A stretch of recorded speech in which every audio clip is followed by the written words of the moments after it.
Welcome back. The Senior TKM Extreme final is the last race of the day. Phil Smith, the British Open champion, relaxing prior to what should be an exciting encounter. He's qualified P4, Chris Rennick on pole, Joe Porter alongside Joe Forsdyke on P3, the current Welsh champion and recent winner of the National Kart Championships, so in good form. Charlie Bruce White would have hoped to have been better than 17th, and look for him coming through the field, and kart off at the back as they start. Didn't even get through the line. It was the 10 kart, the Tony kart of Tom Oliphant. He's still running, but I think he's lost some places as a consequence of the early contact. It doesn't get much earlier than happening before the start line. I've been looking forward to this race all day. It promises to be a real quality encounter. Some great drivers in this one, not least my absolute nap of the day, Phil Smith, the British Open champion. Will Redmond, 21, conveniently comes to a stop right in front of the camera. 55, Joe Porter on the pink Tony kart. I'm not sure that should be allowed, to be honest, a pink Tony kart. He's in second place anyway, pursuing the race leader as they go through the line. The race leader being the 5 kart of Chris Rennick. Chris not doing Super 1 this season, 5th in last year's championship, but a quality driver and showing it today. Porter though muscles him out the way. The first gives him the immediate push signal. Why wouldn't you? Porter through to the lead then. Rennick back to second. Then comes Smith, Bartlett, Ash Crossy. The C plate. Just make him out there. That's Joe Forsdyke, winner of the National Championships recently. David Eden, the current Super 1 champion, on the 1 plate. The C plate. That's Joe Forsdyke, denotes him as the current Welsh champion. He puts a move on Ash Crossy and makes the move for 5th. Through the boot, he's obviously made that stick. It's Porter, Rennick, Smith, Bartlett, Forsdyke is the C plate. Then 1 plate is Eden, then came Crossy, Verco, Simon Wallace on the GP kart, won Kartmasters last weekend. Then came Sam Massey and James Ogden. Through Crook one more time. This one looks like it's boiling up to be an exciting encounter as expected. The 5 kart of Chris Rennick sweeps through to the lead. Phil Smith goes with him. Classic karting move. Bartlett has a look at Porter but backs out of it. So Bartlett's still there in 4th. Porter back to 3rd. C plate in 5th is Forsdyke. 1 is Eden. Leading karts sweep through Parker down to Chapman. This is anybody's. Forsdyke makes a move for 4th. Drops Bartlett back 1.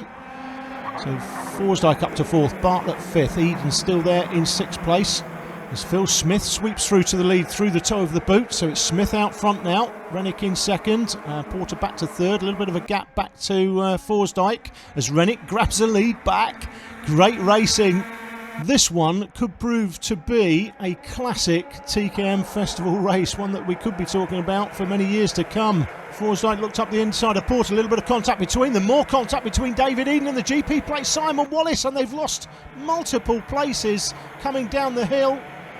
And David Eden is going to get hung out to dry here. He's on the outside, he's over the curb on the grass, and that is Eden's challenge over. The national champion will not be adding the TKM Festival Elite final trophy to his cabinet. More contact coming down to Chapman. 24, Jack Kemshed involved, and he came off worse. Meanwhile, out front, it's Rennick that has the lead from Phil Smith. Porter in close attendance in 3rd. Kart stream through the line. How close is this? Somebody off at the back of the field there. Couldn't quite make out the number. It's as you were at the front of the field. Look at this train. Any one of these could win this. There are plenty of laps left, and still 15 drivers virtually line astern. We quite often see, as we've seen in the earlier races today, karts get away at the front. That's not the case in this race so far. 36, Matthew Allnut not going any further. Everything that's good about karting, and TKM in particular, wraps up in this race so far. Close racing, good overtaking, clean moves. Man on the move is Simon Verco. Verco on the 11 kart through to 4th place. He was down 11th to 12th early on, so Verco certainly a contender. Still Rennick out front. Phil Smith, my tip for the top in this one, in 2nd. Forsdyke 3rd, Verco 4th. Here's Bartlett up the inside of James Ogden for a spot. Tangles with him. James Bartlett comes off worse. Ogden's progress is slowed. There's more contact. Alex Thomas involved 77-78. Sam Massey was involved, but he kept going. Daniel Butcher-Lord there, the 23 kart. He's stopped. Dean Golber was involved. Dean Golber's front nose cone's been ripped off. He's going to get a mechanical flag for that. Let's have a look at the replay. Bartlett up the inside of James Ogden. Tangles with him. Ogden carries on. Bartlett doesn't. Other carts come in behind. Daniel Butcher-Lord, 23 there, gets turned around. You can see the front nose cone of Dean Golber bouncing across the track. So Golber pretty much out of the running. Talking about people being out of the running, Chris Rennick has dropped from 1st to 5th and he's being pursued there by the 75 card of Josh Johnson and Ash Crossy in behind him. 47 Simon Cornish going no further, drags the card away. That's his day done. Look at Josh Johnson up the inside of Chris Rennick. So Johnson now through to 5th place. Rennick demoted to 6th.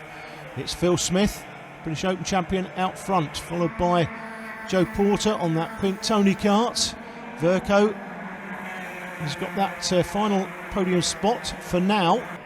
Joe Forsdyke on his case. Chris Rennick back in the running. He's back into 5th.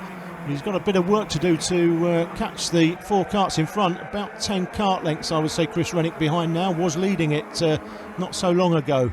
I spoke to Matt Bell's dad Trevor earlier in the day when he was alongside Phil Smith in one of the heats. And everything was going well for Matt at the time. Doesn't look like he's made the grid actually for this elite final. But Phil was alongside Matt at the front of the grid. Everything was going pretty peachy for Matt at the time. As we see Porter down the inside of Smith for a place. Verco goes with him, Smith back to 3rd. So new leader takes over. Everything was going well for Matt at the time. And I said to Trevor, he could be your problem, pointing at Phil Smith. Talking to Phil Smith, it's actually now dropped to 4th place, so Forsdyke goes through for 3rd. Phil Smith back to 4th. Phil has been blistering this weekend though. He's had the pace, he's had the racecraft, he's won the British Open title this season. He's on absolute top form. And I did think coming into this he could clear off, but that's not been the case, and he now finds himself down in 4th place. I did say to Trevor at the time, when I said, you know, Matt's going pretty well, he went, yeah. I looked at Phil and I said, he could be your problem though. And Trevor, in the way only Trevor Bell can, looked at me, sort of nodded with his head to one side and went, yeah. He thought Phil Smith was going to be the one to beat. As it turned out, Matt was involved in a problem in the pre-final, and as a consequence, it doesn't look like he's even started this elite final. Certainly not seen him on the track anyway. The O-Plate Phil Smith though doesn't seem to have had the pace he's had in the earlier heats, and talking of that, he's lost another 2 places. Phil, what are you doing? Back to 6th. So Phil Smith, if he's going to win this, he's got it all to do. 75 looks like he's going to put him under pressure as well. That's Josh Johnson there in 7th place, but still all to play for. Enough laps left, but I'm not sure whether Phil Smith has got some sort of mechanical problem. Certainly earlier in the day he was blistering. Doesn't look to have that same pace now. May have some sort of mechanical issue, not sure, but it's Porter out front. Verco, Simon Verco's had a great run here. He's come through from 11th to 12th early on, putting Joe Porter under pressure. Forsdyke could do some damage from there, and Chris Rennick is back on the case as well. Rennick led it early on, dropped back well behind, and is back to 3rd place. Contact between Rennick and Forsdyke. Forsdyke runs into the back of Rennick as he goes by. More contact between Forsdyke and 75 Josh Johnson. That looks like Forsdyke's challenge is over for this weekend. The recent winner of the National Kart Championship round, Joe Forsdyke, doesn't look like he's going to be repeating this weekend. Chris Rennick is a man on a mission though. The 5 kart doesn't look like he's going to be happy to settle for 3rd. Ash Crossy's in the mix now in 4th place. Phil's still there. He's made his way through to 5th. So Phil Smith back in the mix. And they're all close enough, if good enough, and Phil Smith back through to 4th. And I'm not sure that Phil Smith hasn't got a problem with his exhaust as he came through the hairpin. It looks like his exhaust was loose, and certainly that could be the cause of any power loss. Let's have a look, see if we can see it moving. Can't quite make it out there. It is moving a little bit more within the bracket than I would like it to be, and that could be resulting in some loss of power for Phil Smith.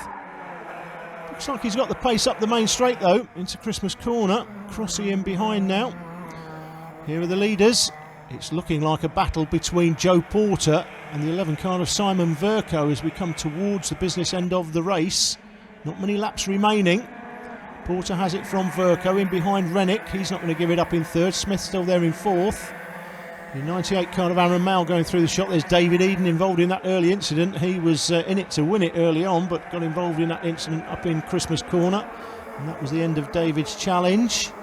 So the Super 1 national champion, David Eden, will not be adding the TKM Festival Elite Cup trophy to his cabinet this season. He'll have to wait another year. I think the top step of the podium should be taken by one of the two leading drivers.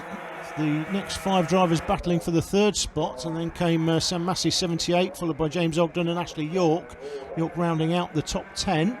Just over a lap and a half remaining as the two leaders come down to Chapman for the penultimate time. It's Porter from Verco. Either one of these could take it. Verco will look for the switchback, probably through the hairpin. He's not close enough, in fact. Chris Rennick's got a bit of work to do to get onto the back of Verco. He's going to convert 3rd to something better. And Phil Smith has got 2 or 3 kart lengths now to make up on Chris Rennick. So the way things stand, unless the two leaders start battling very heavily, as Chris Rennick puts in the fastest lap at 46.73, so he's flying at the moment. I'm not sure he's going to get close enough to these two, though, to make a move for something better than 3rds. They come through Ashby for the last time, half a lap remaining. Porter looking over his shoulder. Verco just concentrating on Porter ahead. Still not close enough to Porter to make the move. Will he get the run down the inside straight? I don't think he will. It's all Joe Porter in the last few laps. Verco not close enough to make a move for the lead, so it's going to be Porter that takes it for Verco. Chris Rennick is in 3rd place. He may be disappointed with that after his early showing. Phil Smith, my nap for the day, could only finish 4th. The early promise of a classic with 15 karts in a line didn't quite materialise, but after the race, Graham caught up with the top 3. We started on grid 11 for the pre-final, managed to win the race from there. After leading the race for so long, leading the actual grand final for so long, just started changing places with Joe and Phil for the lead. Every time they took the lead, I just wanted it back and wanted to hold it. But towards the end, I started to slip away, and as the pack started to group up, I dropped more and more places, and then had to try and work my way back, but just ran out of laps towards the end. Yeah, I didn't have the best of starts, but after that I just kept picking one off every lap, and then ended up in 2nd, and I just couldn't get quite close enough to Joe to make another move. But there was a big queue of you all taking it in turns to lead, and I think at one point he went from about 1st to 5th or something in one corner, so you must have thought at that point maybe it had all fallen apart. No, well, when it's that close, you know, something like that's inevitable, but, you know, worked my way up. I thought I've got to get back to the front as soon as possible, and that's what I did. And then Chris and Phil gave me a good run for money, and then Simon at the end, but yeah, it was a good race. Good race indeed for Joe Porter. Didn't quite turn out to be the classic I thought it was going to be early in the race, but good performances nevertheless, particularly by Joe Porter, who will be delighted with his day's work.